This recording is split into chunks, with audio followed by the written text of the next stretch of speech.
부흥회를 간 적이 있습니다. 교인이 한 70명 정도 되는데요. 이 목사님이 나를 보고서는 목사님, 나는 목사님이 부럽지 않습니다. 목사님 교인들이 수천 명 되지만 난 부럽지 않습니다.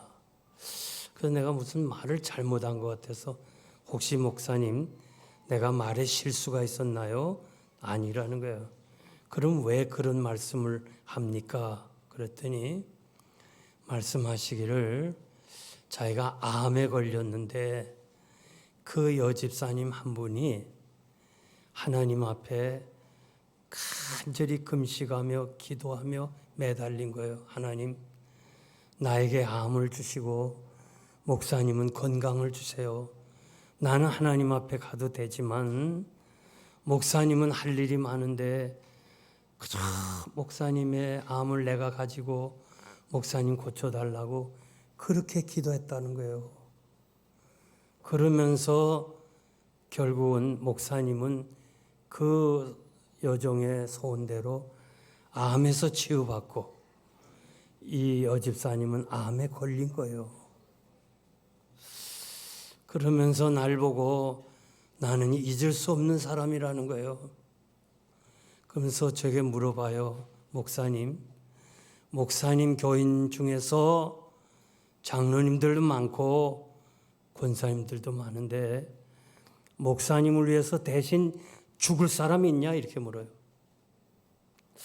그래서 제가 대답도 못하고 그날 밤 한잠도 못 잤어. 이 선임 장로님부터 그때 장로님이 한 30분 되는데 쭉 생각해 봤어요. 다 권사님들도 생각해 봤어요. 난 아무도 나를 위해서 죽을 사람이 없더라고. 그래서 야, 이 목사님 정말 행복한 사람이구나. 여러분들이 목사님을 대신하여 죽을 수 있는 사람이 있어요? 예, 아멘 한 사람만 복 받으세요. 야. 그러면서 이분이요, 이제 마지막 강사인 저를 접대하는 거예요. 얼마나 정성껏 접대하는지. 제가 여러 교회를 다니면서 많은 사람에게 사랑을 받고 접대를 받았지만 그렇게 정성껏 저를 대해준 사람은 많지 않았어요. 그래서 제가 그 집회를 끝나고 가면서 그 집사님에게 앉으라, 내가 기도하고 가겠다. 하나님께서는 맹세까지 하시면서 너희 말이 내 귀에 들린 대로 행하겠다고 하신 것처럼 집사님의 간절한 기도대로 목사님이 치유받고 집사님이 그 암을 내게 달라고 그랬으니까 하나님이 주셨는데, 그러나 나는 생각해 볼 때 집사님은 안 죽어. 왜? 하나님이 집사님을 불러가면 목사님이 목회 어떻게 하겠어? 힘이 들어서 어떻게 하겠냐? 그러니까 하나님께서 집사님을 오래도록 살려두실 거야 하면서 제가 기도하고 마지막 간절히 기도하고 브라질을 떠나서 미국으로 돌아왔어요. 작년에 제가 브라질에 가면서 아무래도 그분의 그것이 어떻게 됐나 궁금스럽더라고. 근데 그 목사님도 찾을 길이 없어요. 그래서 수소문 해보니까 은퇴를 하셨대요. 그래서 전화번호를 걸어가지고 목사님, 그때 내가 부흥했을 때 그 집사님은 지금 어떻게 됐어요? 살았어요? 죽었어요? 그랬더니 살았다는 거예요.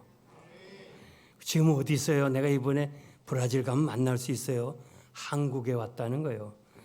자기 딸이 이 비행기 에어컨 취직이 돼서 한국에 왔고 권사가 되고 아주 건강하게 산다는 거예요.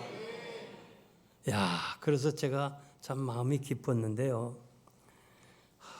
사도 바울도 순교를 앞두고 지난 날을 회상하면서 잊을 수 없는 사람이 있다고 말씀하고 있어요. 로마서 16장에 보면 그분을 도와줬던 사람들 쭉 열거하잖아요. 그러면서 브리스가와 아굴라 같은 사람은 자신을 위해서 생명을 내놓은 정도로 그렇게 잊지 못한 사람이라고 이야기를 했어요. 동시에 바울에게도 해를 많이 준 아주 어려움을 준 대적한 사람이 있는데 구리장색 알렉산더가 있는데 얼마나 나를 괴롭혔는지 하나님이 그에게 행한 대로 갚아달라고 기도를 했어요. 창질이 썩어져가는 독한 말로 바울을 괴롭혔던 후메노와 빌레도가 있다고 그렇게 이야기를 했습니다.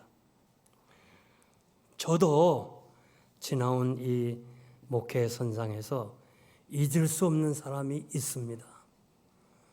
정말 지금도 그분들을 잊을 수가 없는, 저를 도와주고 저를 위해서 많은 것을 참 희생한 그런 분들이 계셔요.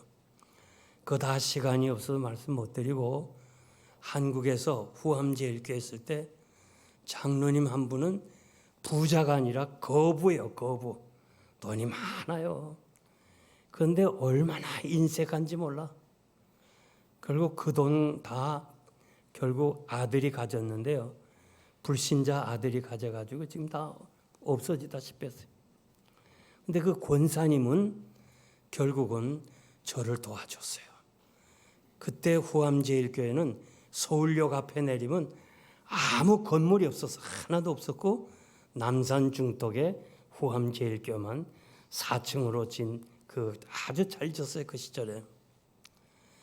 그래서 선후배들이 전부 저를 찾아와서 뭐 사모가 병원에 들어갔다든지 이런저런 얘기를 할 때 다 도와줬어요. 제가 할 수 없었으면 그 권사님한테 찾아갔어요. 권사님, 이러한 사람인데 좀 도와주세요. 근데 남자가 하도 돈이 많으니까 이 아내가 가끔 훔쳐가도 몰라. 그럴 정도로 돈이 많아. 그래서 선한 일을 위해서 아내가 남편의 돈을 훔쳐다가 저를 줘가지고 많은 사람을 도와줬어요. 정말 저는 그 사람을 잊을 수가 없는 거예요. 아마 우리 최병남 목사님에게도 목회선상에서 잊을 수 없는 사람들이 있을 거예요. 나는 여러분들이 우리 목사님 목회에 잊을 수 없는 사람이 되기를 바랍니다.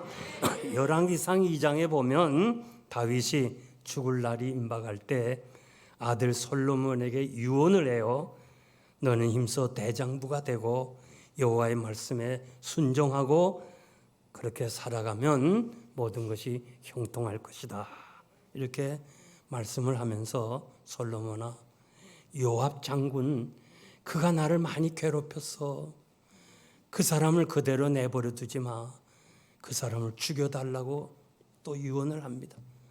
그리고 그 다윗이 피난길에 조롱하고 돌을 던진 시므이, 그때는 참 참았지만 이제 다윗이 세상을 떠나면서 솔로몬아, 시므이가 나를 많이 괴롭혔어. 내가 기억하고 그가 늙어 스스로 죽지 못하게 해라. 그렇게 유언을 하고, 그리고 기맘이라는 사람, 너가 항상 밥상에서 같이 밥을 먹어라. 형제처럼 지내라. 기맘이 도대체 누구냐? 기맘은 바르실레의 아들입니다. 그래서 그 사랑을 받은 다윗은 마지막 유언으로 솔로몬에게 내가 죽지만은 너 기맘을 좀 잘 돌보아 달라고 그렇게 말씀했습니다. 아들 압살롬이 혁명을 일으켜서 다윗을 죽이려고 예루살렘으로 침략해 올 때 아버지가 아들과 싸울 수가 없잖아요. 그래서 그냥 맨몸으로 저 멀리 도망을 갔어요. 마하나임이라는 곳까지. 혼자 간 것이 아니라 따르는 병사들과 같이 갔습니다. 그런데 먹을 것이 없어요. 정말 배고파요. 그때 바르실레라는 사람이 도와주었습니다. 이제 압살롬이 죽고 다시 예루살렘으로 돌아갈 때에 은혜를 갚기 위해서 바르실레야, 나하고 같이 예루살렘으로 가자. 나도 너에게 은혜를 보답하고 싶어 할 때 웬만한 사람 같으면은 예, 가겠습니다. 그렇게 얘기할 텐데 바르실레는 왕이여, 내 나이 80입니다. 나는 이제 얼마 못 사는데 좋고 나쁜 것도 분간 못하고 음식이 맛있고 없는 것도 분간 못하고 노래하는 사람의 노래소리도 분간 못합니다. 그러니 나는 그저 부모 곁에 있다가 죽기를 원합니다. 나를 그냥 내버려 두세요. 그렇게 다윗에게 이야기하는 이 바르실레의 그 마음이 얼마나 아름다운지. 그래서 저는 여러분들에게 이 아름다운 사람의 그 모습을 따라서 우리가 좀 이렇게 살면 안 되겠는가, 그런 뜻에서 이 말씀을 드리고 싶은데요. 요즘 사람들은요, 외모의 아름다움에 너무 치중해요. 그저 어떻게 하든지 그냥 그 성령 수술하고 뭐 그냥 육체를 가꾸고, 제가 어느 큰 교회에서 일부 예배 때 성령 수술하지 말라고 설교했더니 그 담임 목사님이 저를 보고 그래, 목사님, 우리 교회에 지금 성령 수술하는 의사가 많으니까 그 말씀은 좀 빼달라고. 하여간요, 왜 이렇게 요즘 이혼이 많아요? 왜 이렇게 가정 불화가 많아요? 여러 가지 이유가 있지만 가장 중요한 거는 외모를 선택하기 때문에 그래요. 옛날 어른들 얘기가요, 잘생긴 사람은 복이 없다고 그랬어요. 그러니까 여러분들이 너무 외모로 너무 치중해서 결국은 이렇게 결혼을 하다 보니까 자꾸 가정이 파괴되는 거예요. 아멘입니까? 왜 이렇게 아멘이 적어요? 결혼하다 보면요, 결혼 전에는 모르지만은 결혼하고 살아가면 외적인 면보다 내면이 아름다워야 돼. 마음씨가 아름다워야 돼요. 두 젊은이가요, 목사님의 주례로 축복을 받고 가정을 이루었는데 첫 아들을 낳았어요. 첫 아들을 낳았는데 남편이 가만히 매일처럼 봐도 닮은 데가 없어. 이건 나도 안 닮고 엄마도 안 닮고 할아버지나 할머니 닮는 데가 없어.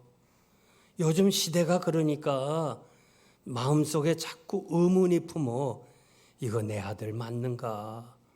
자꾸 이런 마음이 들어서 언젠가 여보, 내가 무슨 말을 해도 오해하지 마.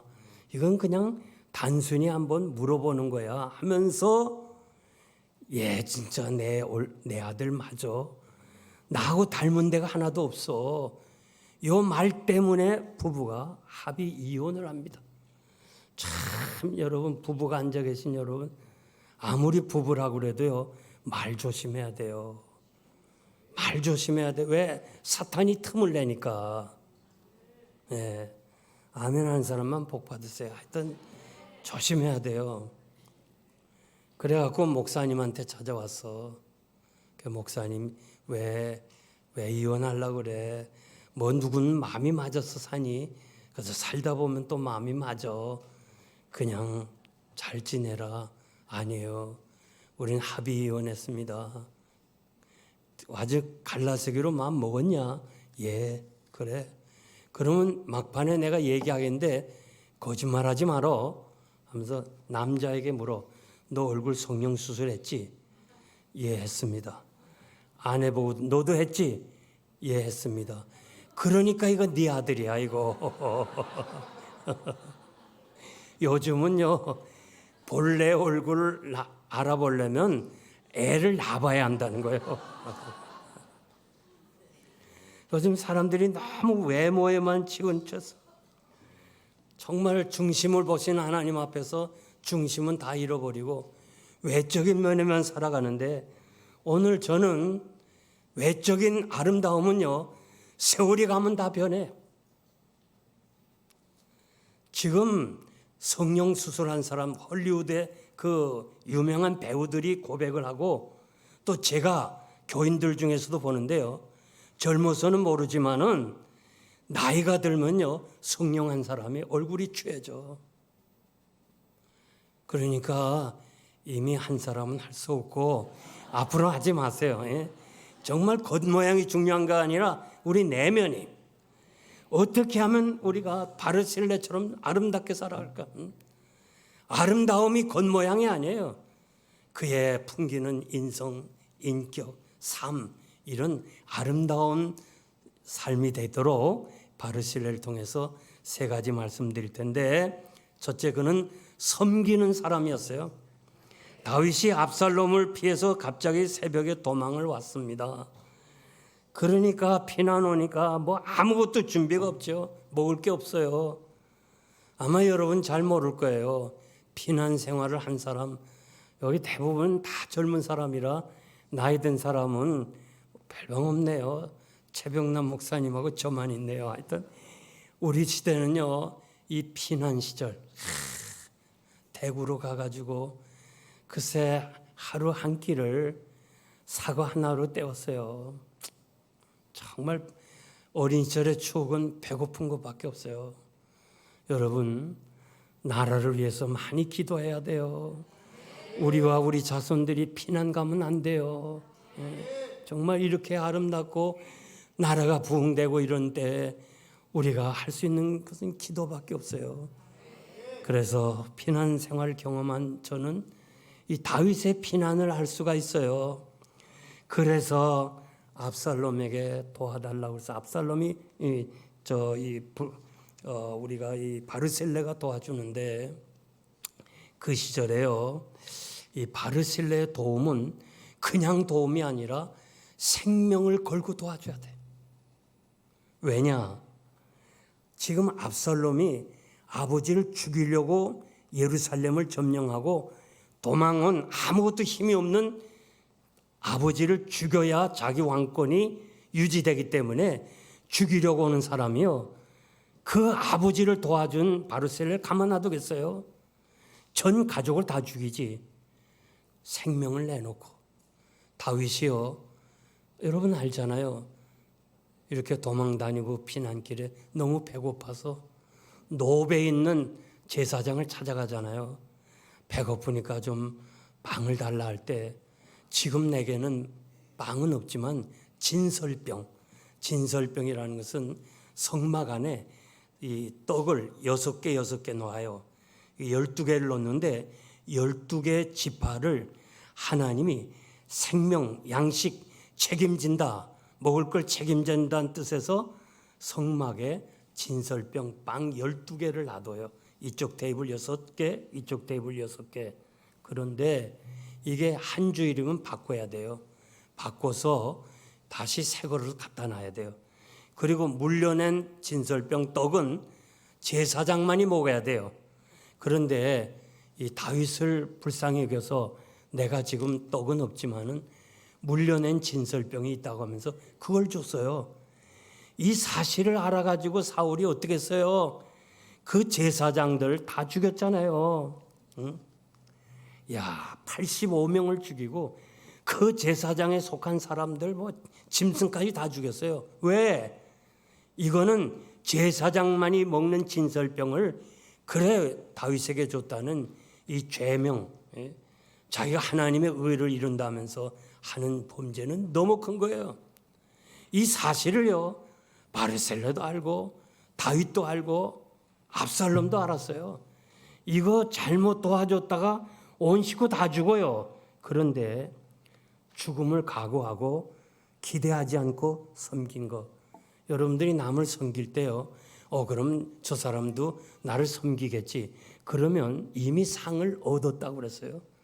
우린 기대하지 않고 섬기는 거, 그게 가장 중요한 것이고, 가장 어려울 때 도움을 주는 거 가장 귀한 거예요. 너희 중에 분깃이나 기업이 없는 레위인이나 내 성중에 우거하는 객과 및 고아와 이 과부들을 위해서 그들에게 양식을 주어 배부르게 하면 여호와께서 너희 손으로 하는 것을 범사에 복을 주시겠다고 그랬어요. 그러니까 도울 힘이 없는 사람들을 위해서 여러분들이 많이 도와주시기를 주님의 이름으로 축복합니다. 제가 이 신학대학 다닐 때 잊을 수 없는 사람이 있었는데 유덕서 권사님이라고, 그분은 저를 가정교사로 불러줬어요. 그래서 제가 한 3년 동안 그 집에 아이들을 가르쳤는데 제가 물었어요. 권사님, 서울대학, 연세대학, 고대 이런 인류대학의 학생들이 가정교사로 오지 나처럼 총신대학에 다니는 사람이 뭘 가르칠 게 있다고 나를 가정교사로 청했나요? 그랬더니 이 권사님 하는 말이, 내가 전도사님을 청한 것은 우리 아이들을 공부 잘하게 해달라고 청한 거 아니에요. 우리 아이들을 위해서 기도해주고 성경 가르쳐주고 그리고 시간이 있으면 우리 아이들에게 숙제나 좀 해주면 좋겠습니다. 그러는 거예요. 여러분, 그런 가정교사 선택한 사람 주변에 얘기 들어봤어요. 그래서 제가 3년을 그 집에서 가정교사로 있으면서 제가 신학대학을 졸업하게 됐어요. 세월이 지나서 아들은 장로가 되고 딸은 권사가 되고 또 막내는 또 안수집사가 되고, 이 아들 큰아들이요, 어머니 94살까지 절대 양로원 안 보내고 그 아픈 어머니를 끝까지 모셨어요. 정말 너무너무 로스앤젤레스에서 제가 만났는데 얼마나 극진히 효도하는지. 여러분, 내가 분명히 말씀드린데요, 여러분 노후에 자녀들에게 효도를 받기를 원해요. 이 아이들에게 효도를 받기를 원하면요, 반드시 신앙으로 길러야 돼요.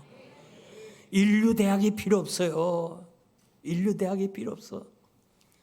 이 아이들을 위해서 기도하고 이 아이들을 가르치고, 정말 가정교사를 불러도 아이들을 위해서 성경을 배워줄 수 있는 이런 가정교사를 둔다면은 하나님이 여러분 가정, 자녀들을 축복해 주실 줄 믿습니다. 그래서 우리 주님은 제자들의 발을 씻겨주시면서 섬기는 일을 하셨습니다. 내가 섬기는 일로 예루살렘에 간다고 바울도 말씀을 했습니다. 너희 믿음과 재물과 봉사위에 내가 나를 관제로 들을지라도, 너희들을 위해서 생명을 드린다 할지라도 나는 기뻐하겠다고 말씀을 했습니다. 여러분, 많이 섬기시기를 바랍니다. 장기려 박사, 혹시 아는 분은 알겠지만 이분은 주기철 목사님이 심우하시는 교회에서 장로 장립을 받고 혼자 이렇게 이남으로 와가지고 전쟁 고아들, 그리고 전쟁으로 상처받은 사람들, 피난민들을 전부 무료로 치료해 줬어요. 의사니까. 이것이 바로 처음에는 그냥 아주 이런 천막에서 시작했는데 지금 부산에 복음병원을 이루고 말았어요. 이 사람의 삶의 목표는 예수님처럼 섬기자. 한번 따라합시다. 예수님처럼 섬기자. 그러면서 85세 세상을 떠나면서 이렇게 말해요. 제자들에게, 내 비석에 다른 거 다 하지 마라. 섬기다 간 사람이라 그렇게 적어달라고 부탁했어요. 인생이요, 아무리 많은 것을 했다 할지라도 딱 한 줄이에요. 한 줄. 아무개 사기꾼, 아무개 믿음의 사람, 아무개 섬기다 간 사람 얼마나 좋아요. 한국의 언론은 장기려 박사를 가리켜서 믿지 않는 언론이지만은 한국의 슈바이처 작은 예수라고 그렇게 표현했어요. 작은 예수. 얼마나 예수 닮기를 원했으면은 사람들이 볼 때 장기려 박사는 예수 닮은 사람, 작은 예수라고 그랬어요. 저는요, 사할린에 간 적이 있습니다. 제가 설교할 때 통역한 사람이 권사님인데 이 사석에서 이렇게 말해요. 우리 시아버지는 작은 예수입니다. 그래. 나 며느리가 시아버지를 향해서 작은 예수라고 하는 건 나 처음 들었어. 그래서 어떻게 그렇게 생각하세요? 지금 세계에 흩어진 우리 한국 사람이 700만이 넘어요. 그런데 제일 불쌍한 사람이 사할린 교포예요. 일제강점기에 가족에게 나 간다 얘기도 못하고 붙잡혀 온 사람이 사할린 사람이에요. 시아버지가 사할린에 그렇게 붙잡아서 진주 땅에 걸어가다가 잡혀왔어. 그래가지고 1000m나 되는 깊은 갱 속에 들어가 석탄을 캐고 저녁에 나올 때 일당 배급을 받아요. 그러면 그거는 자기 먹기도 작아요, 곡식이. 그리고 쓸 생활 비품도 적은데 이분은 자기 적은 것 가지고 몸이 아파서 일하지 못한 사람의 집을 방문하고 자기 것을 나눠주더라는 거예요. 사람들은 피곤해서 그냥 들어오자마자 그냥 쓰러지는데 또 아픈 사람한테 가서 뭐라 얘기하면서 기도해 준다고 그러고 막 그래서 야, 우리 시아버지는 바보다, 바보. 세상에 저런 바보가 어디 있냐. 자기 쓸 것도 모자란데 저렇게 남을 위해서 준다 하면서 바보라고 그랬다가 이 권사가 은혜를 받고 시아버지를 보니까 우리 시아버지는 예수 따라가는 작은 예수였습니다. 그래요. 너무 감동이 돼가지고 제가 권사님, 내가 시아버지를 좀 만날 수 없겠습니까? 없습니다. 우리 시아버지는 북한으로 끌려갔습니다. 그래. 왜 그래요? 그랬더니 이분이 조금 더 참았어야 되는데 노태우 정부하고 이렇게 소련 정부하고 같이 화해하면서 이분이 조금 참았어야 되는데 피켓을 들었어. 내 고향 진주로 보내달라. 그러니까 공산당 정부가 그를 진주로 보낸 것이 아니라 이북으로 보내버렸어. 그럼 왜 권사님은 안 갔어요? 그랬더니 나는 공산당 선전원이었기 때문에 너에게는 특혜를 줄 테니까 네가 결정하라. 그래서 자기는 안 가고 여기 남았다는 거예요. 여러분, 지금까지 살면서 누군가가 여러분을 향해서 야, 예수 닮았다. 예수님처럼 보인다. 그런 얘기 들어봤어요? 한 번도 못 들었죠. 오늘 한번 들어보겠습니다. 양옆 사람에게 예수님처럼 보입니다. 시작. 예수님처럼 보입니다.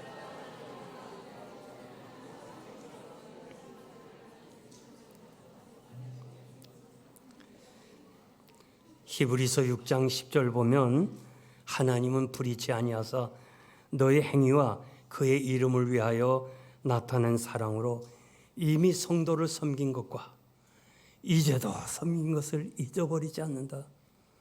사람은 잊어버려도요, 하나님은 잊어버리지 않는다고 그랬어요. 제가 영생 장로교회를 개척하고 35년 오면서 야, 정말 그 어려운 시절에 교회 건축한다면서 모든 것을 다 바치고 올겐을 바친 사람, 피아노를 바친 사람 다 갔어요. 하나님 나라에 다 갔어요. 다 갔지만은 남은 것이 뭐냐? 그들이 섬겼던 자국만 남는 거예요. 이 남는 것이 참 중요해요. 여러분, 섬기는 거 반드시 하나님이 보상해 줄 줄 믿습니다. 세상 것은요, 다 후회하는 날이 오지만 주님을 위해서, 교회를 위해서 섬긴 거는 절대 하나님이 잊어버리지 않아요. 제가 마지막 교회를 떠나면서 새로운 담임 목사가 오고 제가 떠나고 같이 한 날 했어요. 강단에서 이렇게 말했어요. 여러분, 나는 이 교회를 위해서 최선을 다해 섬겼습니다. 앞으로 내 뒤에 오는 목사님이 나보다 설교를 잘하는 사람은 올 수 있어도 나만큼 섬기는 사람은 오지 못할 겁니다. 내가 섬기지 못했다면 그런 말을 마지막에 할 수 있겠어요? 그러니까 다른 목사와 나와 비교하지 말아달라고 그렇게 부탁을 했어요. 후배들이 이렇게 말해요. 목사님, 아쉬운 거 없습니까? 후회가 없습니까? 나는 없다고 대답해요. 나는 없습니다. 왜? 최선을 다했으니까. 최선을 다하면 우리가 어떻게 해야 하나님을 기쁘시게 하겠어요? 무엇을 해야 하나님께 영광을 돌리겠어요? 우리가 최선을 다하는 거예요. 언젠가 여러분 이 샘솟는 교회를 떠날 때 아무개 섬기다 간 사람, 이런 아름다운 성도가 되시기를 주님의 이름으로 축복합니다. 두 번째, 자신을 아는 사람이에요. 다윗이 나와 함께 예루살렘으로 가자 할 때, 내 은혜 좀 베풀겠다 할 때 웬만한 사람 같으면 얼씨구니 하면서 좋다고 따라 나섰을 거예요. 그런데 바르실레는 아니요, 저는 갈 수가 없습니다. 내 나이 80입니다. 정말 자신을 아는 사람이에요. 제가 목회하면서요, 자신을 아는 사람이 참 중요해요. 참 중요해요. 자기를 모르는 사람이 너무 많아. 자기 자신을 알아야 되는데. 여러 가지 우리가 살면서 어려움도 당하고 또 관계도 깨어지고 복잡한 일이 많은데 그 꼭 원인 하나예요. 자기 자신을 몰라서 그래요. 제가 이 이민 목회하면서요, 우리 당회가 장로님들이 많은데 초교파로 모이잖아요. 그래서 제가 은퇴할 때는 장로님들만 약 67명 정도가 있었는데요. 다 자기 나름대로 주장이 있어요. 초교파로 모였으니까 자기 생각이 제일이야. 자기 경험이 제일이야. 그리고 남한테 이렇게 뭐 뒤에 갈 생각 안 해. 나도 한국교회 경영하면서 당회를 이끌어 봤는데 선임 장로님이 이렇게 합시다 하면 다른 사람은 토가 없이 다 따르는데 미국 이민교회는 그게 아니에요. 다 동등한 거예요. 다 자기 생각이 있어요. 자기 판단이 있어요. 그래가지고 자기 생각이 제일이라는 거예요. 이게 문제예요. 그래서 이민교회가요, 100명을 넘기가 힘들어요. 자기 주장이 너무 강해요. 그런 사람을 우린 터널 뷰라고 그래요. 터널을 지나갈 때 터널 안에서 보이는 세상이 요만해요. 그것만이 전부야. 내가 하는 거 그것만이 전부야. 그러니까 터널을 나오면 넓은 세상이 있잖아요. 그런데 사람들은 전부 터널 안에 갇혀서 자기가 본 거, 자기 지식, 자기 경험이 전부란 말이에요. 이것 때문에 가정에 어려움이 있고 교회 특히 어려움이 있어요. 여러분들이 제주도에 한번 가보신 분 알지만은 저도 오래전에 갔는데 신비의 도로, 도깨비 도로라고 하는데 이 경사진 차에 내놓으면 이게 내려가질 않고 다시 뒤로 올라가는 것 같아요. 이걸 착시 현상이라고 그래요. 착시 현상. 여러분, 내가 보았다고 확신한 거 아니에요. 내가 안다고 확신한 거 아니에요. 자기 자신을 알아야 돼. 아멘입니까? 정말 제가 이렇게 목회를 다 마치고 아비된 심정으로 제가 목회 선상에서 일어났던 일은 참 어려운 문제를 여러분들이 얘기하면서 그런 길을 가지 말라는 부탁을 하는데 자기 주장할 거 없어요. 자기가 제일인 것처럼 생각하지 말아요. 우리 한국 사람은요, 미국 사람들 교회 5년 빌려봤지만은 미국 목사님은 신방을 안 해요. 언제 신방하느냐? 저 문간에서 인사할 때. 야, 미국 교인들은 그대로 기다려줘요. 내가 이렇게 보니까 5분간 얘기한 사람이 있어. 남편 어떻게 됐냐, 애 어떻게 됐냐, 그거 다 기다려줘요. 그런데 한국 사람은요, 무엇이 그렇게 바쁜지 기다리는 사람도 없는데도 그냥 빨리 가. 그래서 내가 어느 한 사람은 악수를 이렇게 잡고 그 뒤에 사람은 또 내가 잡아야 될 거 아니에요. 또 모른 체 한다고 또 시험 들까 봐 이 사람은 잡았으니까 안전하고 그 뒤에 가는 사람을 잘 가세요 그래서 잘 가시라고. 그랬더니 요 손 잡은 사람은 야채 장사 좀 가난해요. 그 뒤로 가고 눈 맞춘 사람은 사장이에요. 돈 많은 사람이에요. 이 사람이 목사는 돈만 한다. 나같이 가난한 거 교회 나갈 필요 없다. 자기만 안 나오면 되는데 소문을 퍼뜨려요. 목사는 돈만 하는 목사라. 야, 더 넓히고 자기 생각, 자기 경험, 자기 지식이 꽉 차 있는 사람이에요. 이런 사람들이 참 많아요. 그거 다 얘기하려면 책을 한 권 써야 돼요. 야, 여러분, 가정에서나 교회에서나 인간관계에서 문제가 있고 불편한 것은 밖에 있는 거 아니에요. 나 자신에게 있는 거예요. 내가 자신을 알지 못하기 때문에 그런 거예요. 환경도 아니고 누구 탓도 아니고 내가 풀어야 될 내 문제라는 거. 그래서 내가 내 마음, 내 자신이 문제지 다른 게 문제가 아니라는 거예요. 심리학에서 인식 차단이라는 말이 있는데 그 인식 차단이라는 것은 환경이 문제가 아니라는 거예요. 현실이 문제가 아니라 자기 마음이 문제라. 내 마음이 행복하면 다 행복하고 내 마음이 불행하면 다 불행하다는 거예요. 그렇기 때문에 여러분은 여러분 자신을 알기를 바랍니다. 35절 보니까 너무나 아름다운 이야기인데 어찌하여 종이 내 주 왕께 오히려 누를 끼치리까? 누를 끼치리까? 이 늙은이가 왕에게 누가 되지 않겠습니다. 다만 내가 배웅을 하는 것뿐입니다. 자신의 형편을 잘 알았어요. 교회 안에서요, 목사의 위치가 있고 또 장로의 위치가 있고 권사의 위치가 있고 안수집사의 위치가 있는데 자기 자신을 몰라요. 자기 위치를 몰라요. 그래서 문제가 많이 나오는 거예요. 가만히 내가 보니까요, 전부 목회자가 되려고 그래. 장로님들 뭐 5명 다 목회자가 되려니까 어떻게 당회가 운영이 되겠어요? 교회는 목사가 한 사람뿐이고 다른 사람은 다 도와주는 사람이지. 아멘입니까? 아멘입니까? 다른 사람은 다 도와줘야 될 사람인데 다 목회자가 되려니까 이 교회가 평탄치 않는 거예요.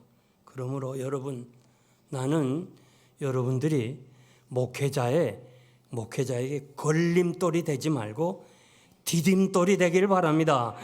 여러분을 통해서 우리 목사님이 목회에 더 날개를 달고 더 멀리 더 높이 하나님의 영광을 드러내게 하셔야 될 줄 믿습니다. 그래서 우리가 사회생활이나 가정생활이나 교회생활에 남에게 누를 끼쳐서는 안 돼요. 누라는 말은 나의 행동으로 다른 사람에게 정신적으로 경제적으로 손해를 끼치는 것을 누라고 그래요. 그러니까 우리가 남에게 누가 되지 않고 자기 자신이 정말 내 자신을 알아가지고 자기 위치에서 든든하게 서가시기를 바랍니다. 저는 여러분의 형편을 잘 모르지만은 그러나 지금의 형편을 하나님의 은혜로 받으시기를 믿습니다. 그래서 사도 바울은 자기가 여러 가지 어려움과 그 아픔이 결국 하나님이 내게 주신 은혜로 받으니까 자신을 아니까 결국 끝까지 믿음으로 승리한 것을 우리가 잘 알 수 있습니다. 그래서 어떤 고난과 시련과 그것이 기도하게 되고 그것 때문에 더 주님께 가까이 간다면 그 고난도 여러분에게 유익이 되리라고 믿습니다. 이제 마지막으로 바르실레는 죽음을 준비한 사람입니다. 바르실레는 다윗 왕이 가자 할 때 나는 이제 내 나이가 80이니까 부모 곁에 살다가 죽으려고 합니다. 이거 참 중요한 말이에요. 명예와 부의 자리 예루살렘으로 가자는 초청에 대해서 난 여기 살다가 죽겠습니다. 욥기 14장 5절에 보면 하나님이 우리를 부르시는 날을 정하시고 그 달수도 죽게 있으므로 넘어가지 못한다. 지금 이용걸 목사가 언제 하나님이 부르실는지 몇 년, 몇 월, 며칠에 정했다는 거예요. 근데 그걸 나를 가르쳐주면 내가 어떻게 하겠어요? 그러니까 안 가르쳐주고 대신 준비하라고 인생은 70이고 건강하면 80이다. 그러니까 저도 80을 내다보면서 준비하고 있잖아요. 준비하고 있어야 돼요. 아멘 한 사람만 복 받으세요. 네. 죽음을 준비한 사람은요 큰 축복이 있는 줄 믿습니다. 사도 요한이 자기의 제자들과 성도들이 그냥 죽임을 당하고 고난을 당하고 너무너무 괴로워가지고 결국 요한은 하나님께 기도하잖아. 하나님, 나도 우리 동료들이 있는 천국으로 좀 데려가 주세요. 내가 도저히 참 살아가는 게 힘듭니다. 전부 제자들은 순교했지만은 요한만은 오래 살았거든요. 그럴 때 요한아, 너는 이 땅에서 할 일이 있어. 할 일이 있기 때문에 살아야 해. 하나님이 살게 하시면요 누가 죽일 수 없는 거예요. 이 도미티나우스가 황제가 말이에요. 요한을 잡아갔잖아요. 네가 요한이냐? 네가 언제부터 예수 믿었냐? 18살 때부터 예수님 따라다녔습니다. 예수는 뭘 가르쳤나? 하나님의 나라를 가르쳤습니다. 로마 외에 하나님 나라가 따로 있나? 예, 로마는 하나님이 정한 날까지만 있고 하나님의 나라는 영원합니다. 이건 배반자다 하면서 결국 독약을 가져오라 그러잖아요. 독약. 그래서 강한 독약을 가져오는데 그걸 마시고도 끄떡없어. 왜? 하나님이 살려두기로 작정했으니까. 잘 들어야 돼요, 여러분. 잘 들어야 돼요. 야, 이거보다 더 독한 약 없느냐? 없습니다. 요한이 먹다 남은 빈 그릇에 물을 타서 옆에 병사에게 주니까 먹자마자 죽었어. 요한이 다시 그를 살려줬어요. 그러니까 이 도미티아누스 황제가 원로원 앞에서 부끄러움 당하잖아요. 그래서 이번엔 큰 기름가마를 준비하는 거예요. 사드락 메삭 아벳느고가 들어간 것처럼 기름가마를 준비했어요. 그래도 안 죽어. 왜? 하나님이 그를 세상에 두시게 하려는 계획 때문에 안 죽는 거예요. 할 수 없이 자 독약 줘도 안 주고 기름 가마에도 안 주고 그래서 보낸 것이 반모섬으로 보냈어요. 반모섬. 거기서 노예로 평생 살다가 죽으라고 그걸로 보냈어요. 그런데 요한이 그곳에 가서 그 감시대장 라우젠티우스라는 감시대장이 처남이 정신병에 걸렸는데 기도해서 병을 고쳐줬어요. 그러니까 감시대장이 그래 고맙다 하면서 요한은 너는 일하지 말고 이 굴속에 있으라. 그래서 그 굴속을 제가 2번이나 가봤는데요. 거기서 사도 요한은 하늘 계시를 봤어요. 그리고 나는 거기 가기 전까지는 요한 사도가 계시록을 쓴 줄 알았는데 그거 아니고 에베소에서 보낸 프로그스라는 젊은이가 받았었어요. 요한은 하늘 세계를 동굴서 보면서 하늘 세계를 바라보고 얘기한 대로 적은 것이 오늘의 요한계시록이에요. 하나님은 요한계시록을 다 쓰기까지 요한을 놔두고 그 다음에 이 도미티아누스가 황제가 그 혁명으로 인해서 결국 암살을 당할 때 18개월 만에 다시 에베소로 돌아와서 결국 100세를 전후해서 세상을 떠났어요. 여러분, 우리의 삶은요 오직 하나님께만 있대도요 하나님께만 있습니다. 그 너무 그냥 살려고만 하지 말고 죽음을 준비하고 살아요. 아멘입니까? 제가 저를 37년간 주치의사로 저를 치료해 주셨던 윤두한 박사가 은퇴하고 메릴랜드 주로 이사를 갔어요. 그래서 그 주에 가서 장로님 저를 37년간 주치의로 도와줘서 너무 고맙습니다. 저를 많이 도와줬어요. 우리 교회 장로님이시니까.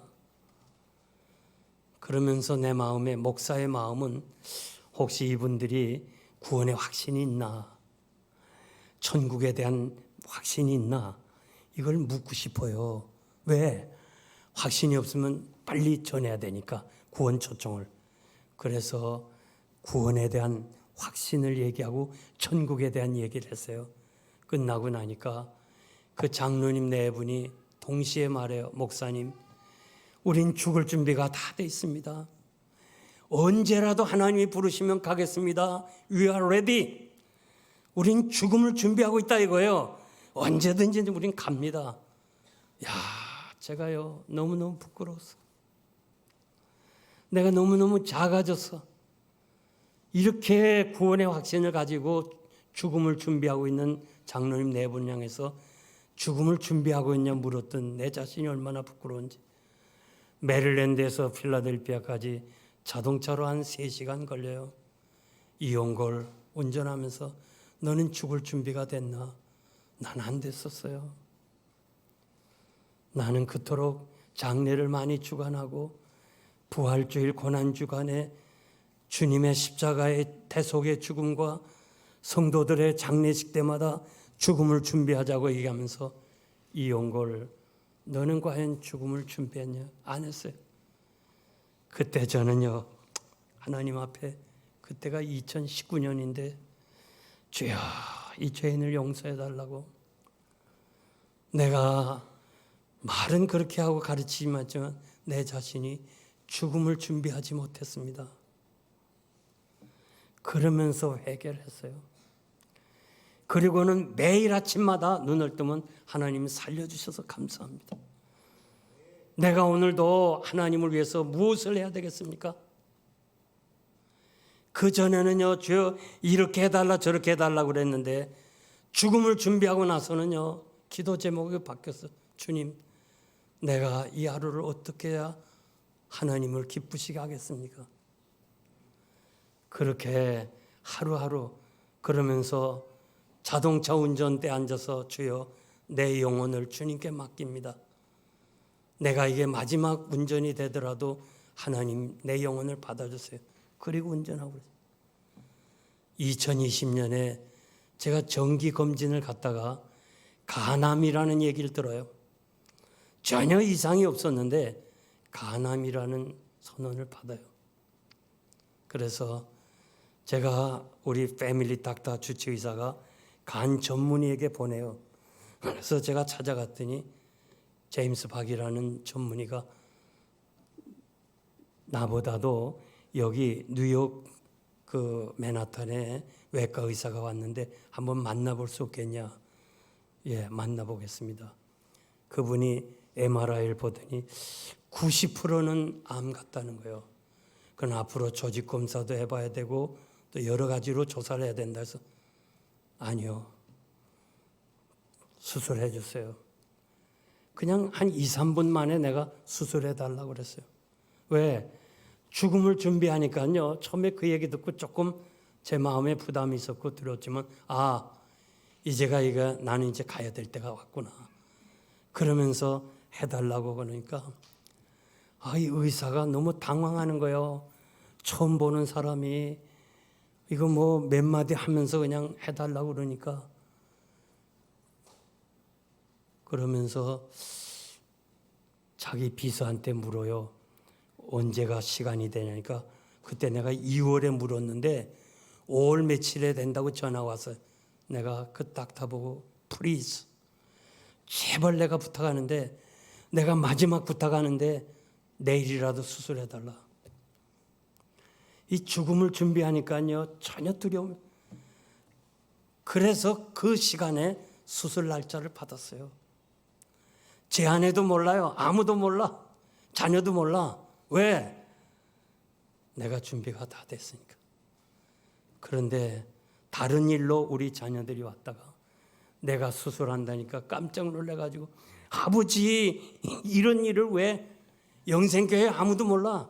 아무도 얘기 안 했어. 왜? 나는 내 할 일이 다 끝났으니까 하나님 부르신 거고 또 하나님이 내가 할 일이 있으면은 이 땅에 살려두실 거다 하면서 마지막 두 아이를 놓고서 세 아이를 놓고 제가 예배를 인도하면서 너희들 신앙생활 잘하고 오라. 아버지 걱정하지 마. 아버지는 할 일을 다 맡았으면 하나님 불러가실 거야. 그러나 내가 아직 이 땅에 할 일이 있으면은 하나님이 나를 살려줄 테니까 나에 대해서 걱정하지 마. 그리고 제가 수술했어요.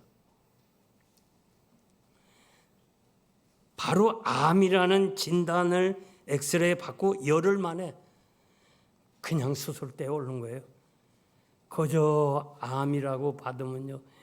이 사람에 가고 세컨드 오피니언, 서드 오피니언 이 사람 찾아가서 묻고 시간 다 보내. 시간 다 보내. 딱 열흘 만에 수술을 끝나고 나오니까 2월 20일 미국의 전 병원은 셧다운 되는 거예요. 콜레라로. 완전히 셧다운. 제가 하루라도 늦었으면 제가 수술 못했을 거예요.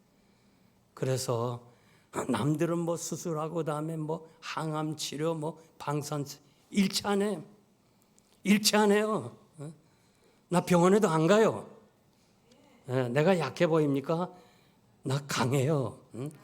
하나님이 내 생명을 아시니까 내가 죄를 하는 동안에는 하나님께서 요한을 그 독약에서 그 불구덩이 기름구덩에서 건지신 하나님이 그 하나님이 동일하신 하나님인데 나와 함께 하시는데 내가 뭘 걱정할 거냐. 제가요 제 얘기를 하는 것은 안 하려다 하는 것은 여러분 죽음에 대해서 너무 두려워하지 말아요.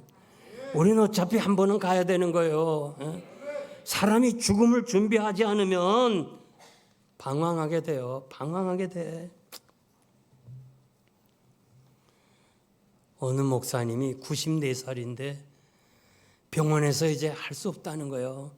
이제는 도저히 할 수 없다고.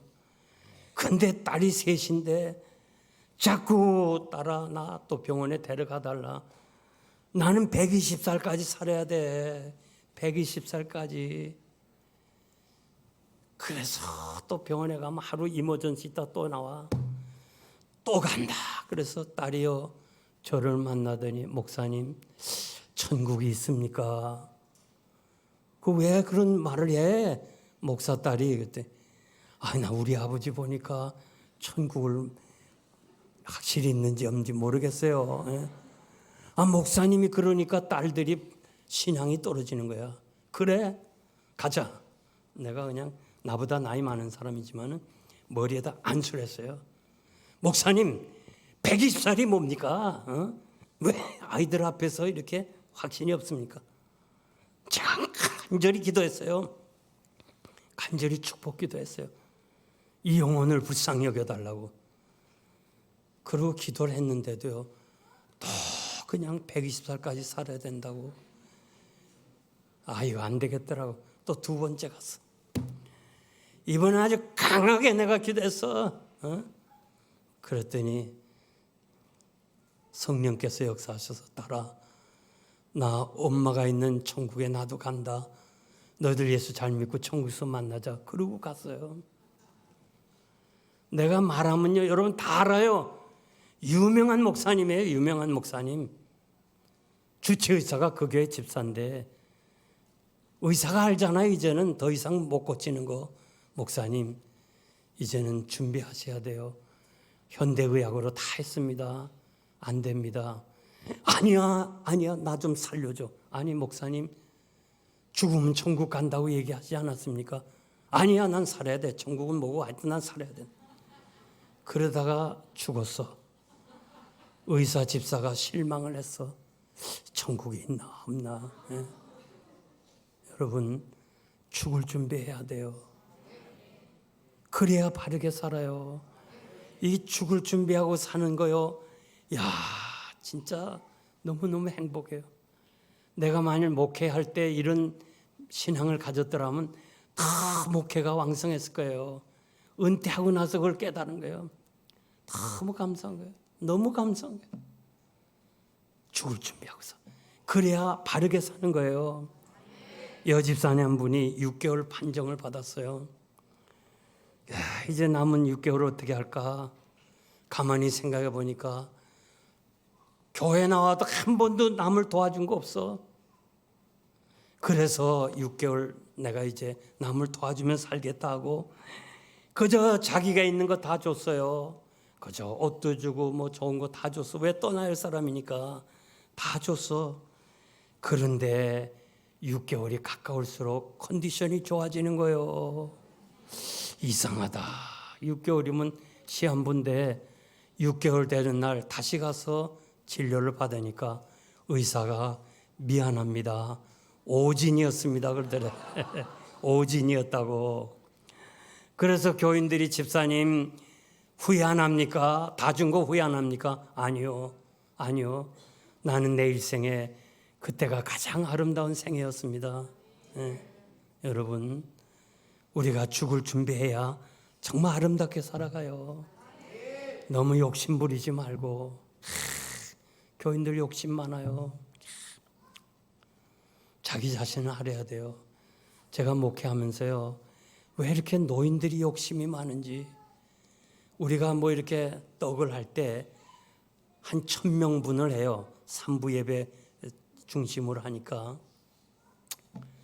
그런데 그냥 노인들 권사님들이요, 이렇게 떡을 1000명 먹을 거 이렇게 딱 해놓으면 전부 보자기 펴. 그래갖고 다 집어 가는 거야. 미국 살면서 뭐가 그렇게 아쉽고 부족한 것이 있어요. 그걸 다 싸는 거야. 그래서 할 수 없이 내가 직원에게 찬양대 할 거는 따로 놔둬라. 그래야 찬양 연습하고 와서 먹는 거예요. 욕심 부리지 말아요. 죽음을 준비하며 살면 정말 아름답게 살아요. 여러분들이 하나님이 오늘 부른다면 간다 할 때 아름다운 거예요. 나는 젊었는데 건강한데 아니에요. 참 제가 목회하면서 보면요, 충격이 있어. 그렇게 건강한 사람이요, 전날 구역 예배 인도하고 다 하고서 그날 밤에 세상을 떠난 사람도 있어요. 언제 어느 때 하나님이 오라고 할지 모르니까 죽음을 준비하고 사는 것이 가장 안전한 거예요. 양옆 사람에게 죽음을 준비하면서 삽시다.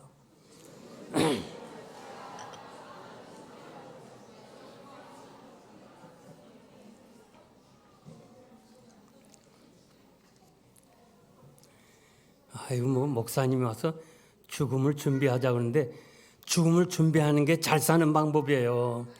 정말 행복하게 사는 방법이에요. 결론적으로 말씀드립니다. 압살롬이 죽고 예루살렘으로 돌아갈 때 압살롬 죽었지만은 이 다윗이 바르실레를 데려가려 할 때 거절하고 대신 내 아들 기맘을 왕이 데려가서 내 대신 많이 왕을 섬기게 해달라면서 기맘을 보내는 거야, 아들. 그래서 다윗이 아들 기맘을 데리고 다시 베들레헴으로 돌아와요. 에레미야 41장 17절에 보니까 요하난과 함께하는 군대 장관들이 애굽으로 가는 길에 베들레헴 근처에 있는 게롯 기맘, 요 게롯 기맘이라고 성경에 나와요. 여관에 머물렀다 하고 기록했어요. 요 게롯이라는 거, 게롯은 소유라는 뜻이에요. 기맘의 소유인 여관이라 그런 뜻이에요. 그래서 다윗이 베들레헴에 돌아가기 전에 땅을 주고 여관업을 하게 했어요. 그래서 전설에 의하면 예수님이 여관에 마구간에서 태어나셨는데 기맘의 여관에서 태어났다. 그렇게 학자들이 해석하는 사람이 많아요. 얼마나 축복이에요. 그 여관에서, 베들레헴 여관에서 우리 주님이 태어났다는 거.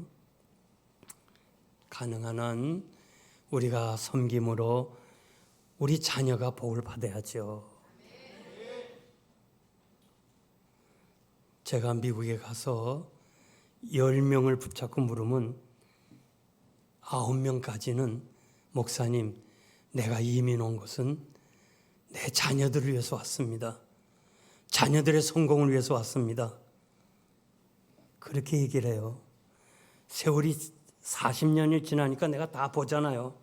아니에요. 아니야. 자녀 성공은 미국에 갔다고 성공하는 거 아니에요. 자녀 성공은 여러분에게 달려 있어요. 여러분이 바른 신앙생활하면 여러분 자녀들이 복을 받아요. 내 신앙 때문에 자녀가 복을 받아요. 이삭이 너무 힘들고 어려워 브엘세바를 찾아가잖아요. 그 밤에 하나님께서 이렇게 말해요. 이삭아, 두려워하지 마. 내가 너 아버지 아브라함 때문에 너와 내 자손을 축복해 주겠다고 말씀했어요. 여러분들이 이 땅에서 가정을 이루고 자녀를 낳고 우리 자녀들이 성공하기를 원하는데 그 자녀들의 성공은 공부를 잘하고 좋은 대학에 들어가고 그렇게 해서 성공하는 것이 아니고 여러분의 자녀들의 성공은 하나님의 손안에 있다는 걸 믿어야 돼요. 그리고 그 자녀 성공은 내 자신과 연결되는 거예요. 내가 하나님 앞에 섬기고 아름답게 살면 나로 인하여 우리 자손들이 복을 받는 줄 믿습니다. 사랑하는 성도 여러분, 아름답게 삽시다. 남들이 여러분을 볼 때 참 아름답다. 정말 멋있다. 바실레 같은 사람이 그리워지는 거예요. 오늘 바르실레 같은 사람 참 보기 힘들어요. 나는 오늘 이 자리에 참석한 여러분들이 바르실레 같은 사람들이 다 되기를 주님의 이름으로 축복합니다. 기도하겠습니다. 하나님 아버지, 감사합니다.